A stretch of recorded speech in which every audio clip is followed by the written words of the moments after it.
So hello everyone, आज हम करेंगे बेयर स्ट्रेन थ्योरी। ये थ्योरी दी थी हमको एडोल्फ वन बेयर ने इन 1885, जो एक्सप्लेन करती है stability of cycling compound based on angle strain.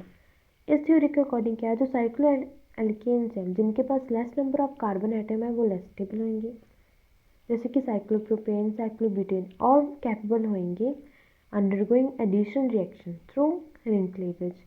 Well जो दूसरे वाले हैं जैसे कि साइक्लोपेंटेन और साइक्लोहेक्सेन, वो क्वाइट स्टेबल है।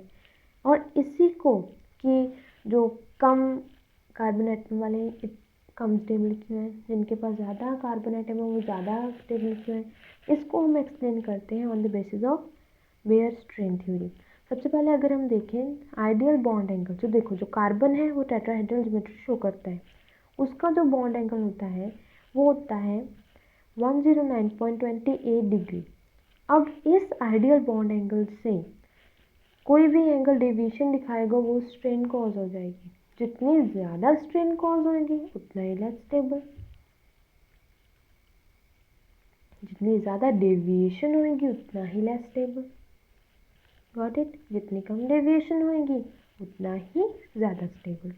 Then significant angle strain in small ring, ठीक है, स्मॉल रिंग जैसे कि साइक्लोप्रोपेन, साइक्लोब्यूटेन है, उनका जो बॉन्ड एंगल होता है वो होता है 60 डिग्री, 90 डिग्री। अब देखो इनकी जो डेविएशन अगर हम देखें जो आइडियल बॉन्ड एंगल से बहुत ज़्यादा डेविएशन होती है, ठीक है, एंगल स्ट्रेन बहुत ज़्यादा होती है तो इसलिए लेस स्टेबल होते हैं।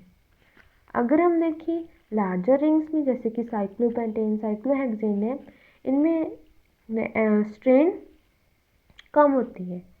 साइक्लोपेंटेन में 108 डिग्री होता है इसका बॉन्ड एंगल, साइक्लोहेक्सेन में होता है 120, ठीक है। तो इसमें जो एंगल स्ट्रेन आएगा साइक्लोपेंटेन में कितना आएगा, 0.44 डिग्री। साइक्लोहेक्सेन में आएगा -5.16। उनके कंपैरिजन में साइक्लोप्रोपेन, साइक्लोब्यूटेन के कंपैरिजन में कितना कम डेविएशन है तो उतने स्टेबल हो जाएंगे। तो अगर हम देखें stability order based on angle strain, सबसे लीस्ट स्ट्रेन किसकी है, साइक्लोहेक्सेन की। वो सबसे स्टेबल कौन सा होएगा, साइक्लोहेक्सेन, ठीक है। साइक्लोप्रोपेन की कितनी बहुत ज़्यादा है एंगल स्ट्रेन, कितनी है 24 डिग्री 64 डैश, ठीक है। तो सब उसकी एंगल स्ट्रेन ज़्यादा हो जाएगी तो वो लेस स्टेबल होगा, ठीक है। तो दोनों ही इनवर्सली प्रोपोर्शनल है, जितनी कम एंगल स्ट्रेन उतना स्टेबल, जितनी ज़्यादा एंगल स्ट्रेन उतना ही कम स्टेबल, ठीक है। तो देखो एंगल स्ट्रेन को अगर हम कैलकुलेट करें, कैसे कैलकुलेट करते हैं, जैसे हमने यहाँ पर एग्जांपल लिए साइक्लोप्रोपेन के। साइक्लोप्रोपेन का बॉन्ड एंगल होता है 60 डिग्री। इसके लिए हमने फॉर्मूला यूज़ करते हैं एंगल स्ट्रेन को कैलकुलेट करने के लिए, that is half 109 degree 28 dash minus जो बॉन्ड एंगल दिया है हमको, इसको हमने कैलकुलेट कर लिया, हमारे पास एंगल स्ट्रेन आ जाएगी 24 डिग्री 64 डैश, ठीक है। तो ऐसे हमने एंगल स्ट्रेन कर सकते हैं हम कैलकुलेट। देन अगर हम देखें लिमिटेशन देखो लिमिटेशन है एसो फॉर्मेशन ऑफ इथैलेनिक बॉन्ड। देखो इथैलेनिक बॉन्ड इथ लगा है तो डबल बॉन्ड होगा, ठीक है। तो इसमें तो देखो इसमें तो बॉन्ड एंगल ही बहुत ज़्यादा है, ठीक है, उसके आइडियल बॉन्ड एंगल के कंपैरिजन में इसमें तो स्ट्रेन ही बहुत ज़्यादा है। तो इसमें अगर स्ट्रेन इतनी ज़्यादा है तो ये तो बहुत ही ज़्यादा